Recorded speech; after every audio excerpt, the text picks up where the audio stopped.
Alors je vais vous raconter mon histoire où Dieu est venu me chercher. Donc chez moi, je pleurais beaucoup. Je me tapais la tête contre le mur. Si vous avez vu la maison où j'habitais, il y avait des trous partout parce que je frappais. Il n'y a que le reggae qui arrivait à me calmer. J'écoutais du reggae et je fumais de l'herbe. Alors au niveau de l'école, c'était l'échec scolaire. Par contre, j'étais très bon en maths parce que voilà, il fallait couper les barrettes de shit. Il fallait faire son petit business. Et en sport, j'étais bon parce que la police courait après moi, donc il fallait avoir une bonne condition physique. Mais sinon, le reste, c'était pas top. Imaginez, mes parents me payaient l'école, donc l'école privée, parce qu'ils m'ont dit non, il faut que tu sors de l'école publique.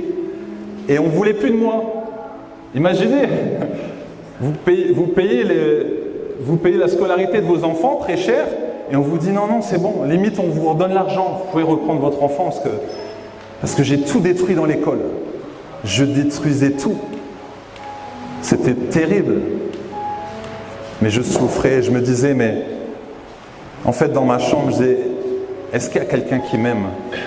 Est-ce qu'un jour je vais avoir une femme, des enfants? Je n'y pensais même pas. J'avais un rêve qui était un peu limité, c'était d'aller en Jamaïque, vivre sous un cocotier, fumer de l'herbe, écouter du reggae. Bon, c'était un petit peu limité, mais oui, j'étais limité dans ma tête, puisqu'on me disait, si tu n'as pas de diplôme, tu ne peux rien faire de ta vie.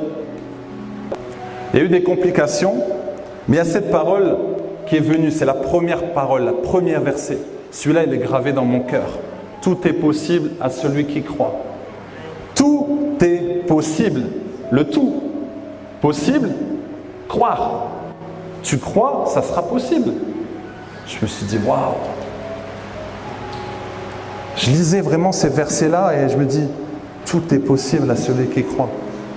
Moi qui croyais que j'étais rien, moi qui croyais que j'étais un incapable, moi qui croyais que j'étais nul, que je n'allais pas réussir de ma vie, que j'allais rien faire. Je me suis dit, mais donc c'est possible avec Dieu. La ferme assurance, est-ce qu'on peut dire ensemble? La ferme assurance des choses qu'on espère, la démonstration de celles qu'on ne voit pas. La ferme assurance, c'est tellement ferme, tu y crois, la conviction, la ferme assurance, tu auras ton enfant. Madame Rose, vous êtes stérile. La ferme assurance, j'y crois, la ferme assurance, c'est là en moi, je vois mon enfant. C'est ça la foi, quand vous y croyez, la démonstration démontre avant que ça arrive, démontre déjà. La femme stérile, ah j'ai mal au dos, qu'est-ce qu'il y a? Ah ouais, je vais bientôt accoucher, mais on voit rien, ça arrive, t'inquiète. La graine, elle est là. C'est pareil quand tu veux quelque chose. Vois déjà, mais le problème c'est qu'on voit le problème, on se dit ouais mais bon, je pense pas et tout. J'aime donner l'exemple de l'avion. Quand vous prenez l'avion, on dit ok, Portugal dans 2 heures, tac, vous asseyez dans l'avion, on envoie un petit SMS, écoute Charles, j'arrive là dans 2 heures, ça marche. Et vous dormez, n'est-ce pas? Vous n'allez pas aller voir le pilote. Est-ce qu'il y a un pilote dans l'avion? Bonjour, excusez-moi, vous êtes combien? 2? Est-ce que je peux voir votre attestation s'il vous plaît? Qui le fait? Personne. C'est ça la foi, on ne se pose pas de questions, on regarde déjà l'arrivée. Il y a des turbulences, pas grave.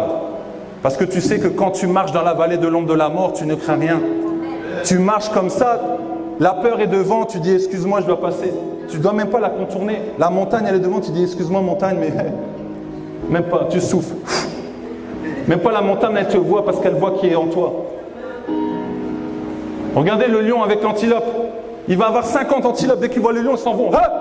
C'est pareil pour vous quand vous marchez dans la rue. Les démons, ils fuient. Et vous marchez avec autorité. Je sais qu'il est en moi. C'est ça. C'est ça l'autorité. La présence de Dieu, il ne faut pas avoir peur. C'est pas vous qui devez avoir peur, c'est la peur qui doit avoir peur de vous. Parce qu'on sait que la peur, c'est un esprit. Pas avoir peur. Un jour, j'ai dit, Seigneur, j'ai pas envie d'encourager sur Facebook, j'ai pas envie de mettre une publication. Vous savez ce qu'il m'a dit? Égoïste. Le don que je t'ai donné, c'est pas pour toi, c'est pour les autres. Waouh, ça calme. Parce que le Seigneur investit en nous. S'il vous a pris, c'est parce qu'il investit en vous. Votre patron, quand il vous engage, il veut quoi? Qu'est-ce qu'il veut derrière? Il veut que vous soyez productif, n'est-ce pas? Mais dès qu'il faut travailler pour le Seigneur, on boude. Si vous voulez être motivé, vous savez ce que vous devez faire? Vous devez aller voir les personnes qui sont en fin de vie, qui vont bientôt mourir. Ils vont vous dire une chose. Je regrette de ne pas avoir pu réaliser les rêves quand j'étais encore jeune et dynamique. Je regrette de ne pas avoir changé quand j'avais l'occasion de changer. On me le disait toujours, le pasteur il le disait chaque dimanche. Mais j'attendais. T'attendais quoi? On attend quoi? C'est ça. Il y a des gens qui passent à l'action, on le dit, tu restes 6 mois à vivre. Monique, il te reste 6 mois à vivre. Ah bah super, je vais faire des choses que j'ai jamais fait. Super, waouh. 1 mois, 2 mois, 3 mois, 6 mois, 7 mois. Marie dit, au fait Monique, là, tu devais pas mourir il y a 1 mois? Ah mince, j'ai complètement oublié. Bah on va aller voir le médecin. Le médecin avait dit que c'était un cancer. Excusez-moi, médecin, vous avez dit que je vais mourir. Ah, excusez-moi, je me suis trompé de Monique. C'est pas la même. Désolé. Hein. Ah, il y a des histoires vraies comme ça. Les gens passent à l'action quand il y a quelque chose qui arrive. Si là, Jésus revient maintenant, ça y est, oh, on va ranger sa vie. Non, on doit le faire avant, on doit anticiper. On ne doit pas attendre que ça arrive. On ne sait pas si demain on va se lever, on ne sait pas si là on va rentrer. C'est ça qui me motive chaque jour. Qu'est-ce que je peux donner au Seigneur? Qu'est-ce que je peux faire pour le Seigneur? Des fois, je suis pressé d'aller me coucher pour me lever le matin à 4 heures. Bon, ma femme, elle est plutôt du soir. Moi, je suis coq, elle est plutôt hibou. Et il y en a, ils sont qu'au bout. Bon, on ne sait pas trop. C'est entre les deux. Il y en a, ils ne sont pas du soir ni du matin. Ils sont là. Ils vivent leur vie. Ça va? Ouais, comme un lundi. Et sinon, sans plus, on attend la retraite. Ah ok, t'attends la retraite, d'accord. Mon père attendait la retraite et moi j'attendais son 2e coup de fil. Le mardi, il m'appelle, il dit j'ai mal au ventre. 1 semaine après, il est décédé. Il attendait la retraite. Moi j'attendais son 2e coup de fil.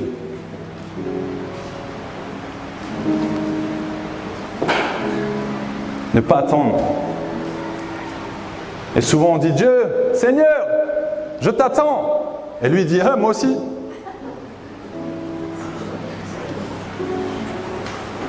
Ah oui. J'attends que Dieu me parle, mais Dieu t'a déjà parlé quand tu étais dans le ventre de ta maman. Il t'a déjà parlé. Ah, j'attends que Dieu me parle, mais Dieu t'a déjà parlé. Lui, il attend que tu passes à l'action. Parce que si tu ne le fais pas, il va demander à ton voisin à côté. Ou il va prendre un nouveau converti super zélé, archi zélé. Vous savez, vous avez toujours des personnes comme ça autour de vous qui pensez qu'ils vont vous aider, en fait, ils vous rabaissent. Rappelez-vous une chose, nous sommes la moyenne des 5 personnes qui nous entourent. Ah, je sais qu'après, vous allez faire une liste. Bon, du coup, celui-là, on va peut-être l'éviter. Ah oui, si vous entourez de losers, vous allez devenir un loser. Si vous entourez de gagnants, de conquérants, de champions, vous allez devenir comme eux. Ah, forcément. Entourez-vous des champions, des conquérants, des tueurs de géants. Mais oui, c'est mieux. Si vous entourez des jaloux, vous allez devenir comme eux. Regardez le caméléon. Quand il s'approche de quelque chose de jaune, il devient... Quand il s'approche de quelque chose de vert, il devient vert.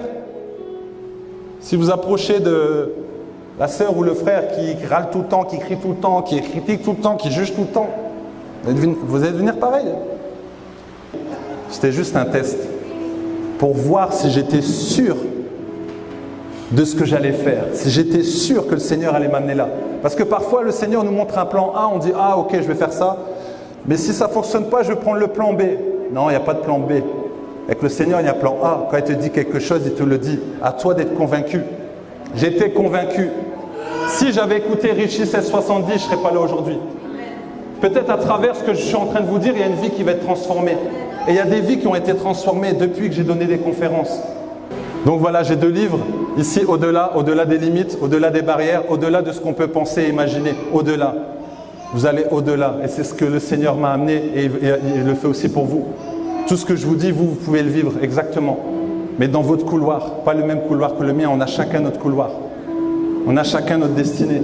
Donc c'est possible. Voilà, au-delà, tout est possible à celui qui croit. Et ici, c'est le moment. C'est le moment de se réveiller pour se révéler. C'est le moment de lâcher prise, c'est le moment de passer à l'action. C'est le moment d'aller dehors, c'est le moment d'évangéliser, c'est le moment de prier pour les gens. C'est le moment d'aller imposer les mains aux malades. C'est le moment de bouger, c'est le moment de se réveiller. C'est le moment de passer à l'action. C'est ça, c'est le moment. Pas demain, maintenant, c'est le moment d'écrire son livre. C'est le moment d'aller impacter ce monde, c'est le moment d'aller inspirer ce monde, d'aller impacter ici à Nancy. C'est le moment. C'est pas le moment de dormir. Donc ceux qui sont encore endormis, n'achetez pas ce livre parce que franchement, ça va vous réveiller d'un coup, là, ça va vous faire tout drôle. Allez-y progressivement si vous le lisez, partie par partie. Je vous le conseille, hein, c'est du feu. Ne soyez pas spectateur de votre vie, mais soyez acteur de votre vie. Acteur avec Jésus, dans l'action, tout le temps, dans l'action. Vous connaissez Pac-Man? Regardez Pac-Man. C'est au moment où il s'arrête, il se fait bouffer par les fantômes. Vous connaissez pas Pac-Man? Le jeu Pac-Man? Il tourne tout le temps. Et dès qu'il s'arrête, bah, le fantôme il l'attrape. Soyez toujours en mouvement. En mouvement, le Saint-Esprit, vous voyez, j'arrive pas à tenir en place, ça boue à l'intérieur. L'Esprit de Dieu à l'intérieur. Le matin, soir, Seigneur, remplis-moi, remplis-moi, remplis-moi, remplis-moi, remplis-moi, que je puisse toucher les gens et boum! La parole, l'attitude, c'est ça. C'est ça ce feu. Le feu vient pas de moi. Mais il faut aller chercher à la source. On n'utilise que 10% de nos capacités. Mais le Seigneur vous a déjà tout donné dans le package. Déjà dans le ventre de votre maman, il y a déjà tout. À vous vraiment d'utiliser tout ce potentiel que vous avez à l'intérieur. Chaque jour, comment j'arrive à repérer mon potentiel? C'est en passant à l'action. Je ne me pose pas de questions. Encore une clé que je peux vous donner. Réagissez entre 0 et 5 secondes. Scientifiquement prouvé, lorsque vous attendez 5 secondes, le cerveau se met en mode excuse. Ça vous est déjà arrivé? Regardez cette histoire. Vous avancez, vous voyez un monsieur là-bas, Saint-Esprit dit, va prier pour cette personne. T'es sûr, Seigneur? Va prier. 0, 1, 2, 3, 4, 5. Mode excuse. Ouais, non, c'est pas la peine, il y a trop de monde et tout, ouais, puis peut-être ma prière va pas marcher. Voilà. Et le lendemain encore, et encore. Et le Seigneur a dit, ah, mais quand est-ce qu'il va aller prier pour... quand est-ce qu'il va le faire là? Monique là, qu'est-ce qui se passe Monique? Il y a une Monique ici? Ça attend, il y a une Monique, et depuis tout à l'heure, elle parle de moi, elle me connaît. Il n'y a pas de Monique? Ok, bah alors Monique, qu'est-ce qui se passe là? Et le lendemain, il redemande encore, et encore. Bon, bah comme Monique, elle veut pas, je vais demander à Martine. Martine, elle direct, elle 05, ta! Bonjour, excuse-moi, je dois prier pour toi, je le sens et tout. Voilà, posez pas de questions. Si ça marche pas, et alors? Mais si ça marche, et peu importe, c'est le Seigneur qui fait. Usain Bolt, lorsqu'il démarrait, si vous avez vu des vidéos, il fait ça. C'est-à-dire focus sur la ligne d'arrivée. C'est-à-dire qu'il ne regarde pas à droite. Lui, son couloir, c'est le couloir du Jamaïcain, pas le couloir de l'anglais ou du français. Enfin, encore moins du français, ouais. À la rigueur, je présente, je suis français, donc je peux me permettre. Mais il reste là, focalisé. Pourquoi? Parce qu'il ne peut pas faire ce que fait l'anglais. C'est Usain Bolt. Dieu lui a donné cette capacité, ce potentiel, ce feu pour Usain Bolt. Et lui s'entraîne pendant 4 ans pour faire moins de 10 secondes. 4 ans, moins de 10 secondes. C'est-à-dire que vous avez un rêve, travaillez dur, la discipline, la rigueur, ne lâchez rien. Usain Bolt, il disait, ouais, j'en ai marre, des fois j'ai envie de vomir, j'en peux plus. J'en peux plus. Non, je suis sérieux, parce que j'ai un objectif, je dois aller jusqu'au bout, c'est ça. Mais on est tellement distrait. On est tellement distrait. Même à l'église, on est distrait. L'ennemi arrive très bien à nous distraire. Par Facebook, par toutes ces choses-là, on est distrait. Et vous savez, si vous voulez être plus productif, travaillez à des moments où vous êtes le plus éveillé, vous avez beaucoup d'énergie. Mais c'est à ce moment-là où vous regardez Facebook et vous regardez des chiens en train de rire. Et là, c'est génial. Mais c'est à ce moment-là, il faut travailler. Il faut laisser de côté, il faut fermer les notifications, c'est très important. Lire la parole. Dans ce que vous voulez faire, ce que vous désirez faire, c'est ça, c'est très important. David, avant d'affronter Goliath, il a dû affronter quoi? Des ours? Un ours? C'est ça, un ours et un lion? Voilà. Il était préparé. La mort et la vie sont au pouvoir de la langue. Avec cette bouche, tu peux tuer quelqu'un, mais tu peux bénir quelqu'un. Tu peux restaurer quelqu'un, tu peux guérir quelqu'un. Tu peux impacter quelqu'un, tu peux changer la vie de quelqu'un avec la parole vie. La parole qui impacte. C'est ça.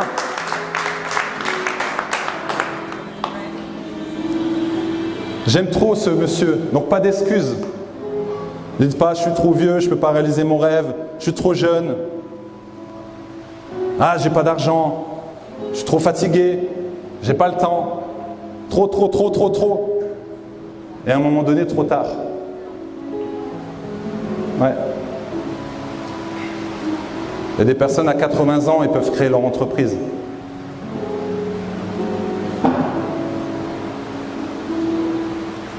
Donc le rêve que tu as, Dieu te l'a mis dans tes pensées.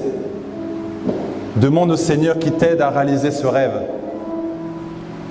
Il ne faut pas que ça soit juste un rêve en pensée en disant « Ah, ça serait bien, j'aimerais bien ». Il ne faut pas dire « j'aimerais bien ». Ouais, pourquoi pas, non. Je veux et je déclare. Je veux, je déclare. J'ai changé ma façon de prier. Chaque jour, je déclare. Donc ne dites pas ce que vous ne voulez pas être. Dites je suis une belle créature, je suis beau, je suis belle, je suis un champion, je suis merveilleux, je brille, j'ai de la valeur. Mais on a honte. Parfois, on a peur de tomber dans l'orgueil. Mais il ne faut pas confondre orgueil et confiance en soi. Ce n'est pas de l'arrogance, c'est de l'assurance en Christ. C'est de l'assurance en Christ. Jusqu'au bout. Ça veut dire même si on lui coupe ses jambes, il va jusqu'au bout. Il va ramper, il continue. Donc même si on met une béquille, tu continues. Là où tu dois aller, là vers ton rêve, ta destinée, là où Dieu t'a prévu, tu as des douleurs, c'est pas grave, les douleurs, tu en auras. Les douleurs, on en aura. On en aura toujours. Et plus tu vas t'élever, plus les gens vont te critiquer. Plus tu auras des Ritchie C70. Tu en auras. Plus tu vas avancer, et c'est bien, c'est bon signe. Plus fortes sont les persécutions, plus fortes sont les bénédictions. Parce que tu déranges l'ennemi, c'est normal. Si tu es attaqué, c'est parce que tu déranges l'ennemi. Si tu n'es pas attaqué, franchement, inquiète-toi. Si tu n'es pas attaqué, inquiète-toi. Inquiète-toi. Désolé, mais si tu n'es pas attaqué dans tes pensées, inquiète-toi. Et plus tu vas faire, plus tu vas avoir des barrières, plus tu vas avoir des difficultés, plus tu vas avoir des douleurs. Mais rappelez-vous, nous sommes plus que... Nous sommes plus que... Nous sommes plus que... Yeah! Ah! Après que vous aurez souffert un peu de temps, Jésus-Christ vous perfectionnera lui-même, vous fortifiera, vous affermira, vous rendra inébranlable. Inébranlable. Il y a du vent, hop, c'est pas grave, hop, Jésus me remet droit. Il y a la montagne, c'est pas grave. On te met des coups derrière, c'est pas grave, continue, tu avances. Tu avances, tu avances, tu avances, tu avances. J'aime cette citation de Martin Luther King. Si tu ne peux pas voler, alors cours. Si tu ne peux pas courir, alors marche. Si tu ne peux pas marcher, alors rampe. Mais quoi que tu fasses, tu dois continuer à... Continuer à... Continuer à... Continuer à... Yes! Alléluia, on peut applaudir le Seigneur et acclamer. Tu dois continuer à avancer. Tu dois continuer à avancer. 1, 2, 3, top, c'est parti. Va. Plus vite, allez. Yes, bravo. Ça va? Ouais, tu te sens bien. comment? C'est bien. Je pensais que... Ouais, j'ai... Attends. On peut l'applaudir. Attends. Vous voyez, c'est pas facile parce qu'en fait, on a les yeux fermés. Attends. En fait, tu vois, quand moi je suis ici, c'est l'objectif en fait, là où tu dois atteindre. Attends. Et parfois tu peux aller vite, mais le Seigneur sera toujours là pour t'arrêter. Oh.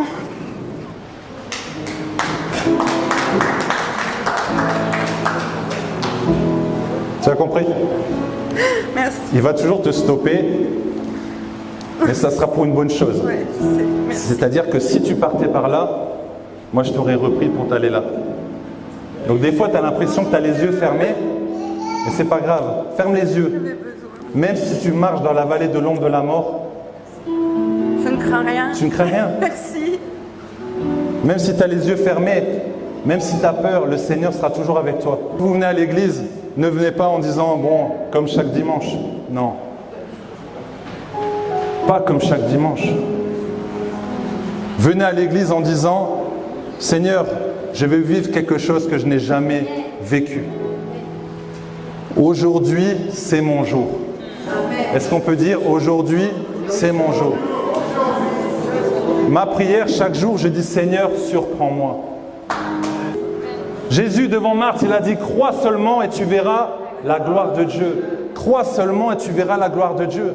Crois seulement. Mais à quoi vous croyez? Voilà.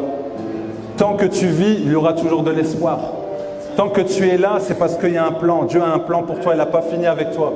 Tant que tu respires, inspire sa présence, inspire.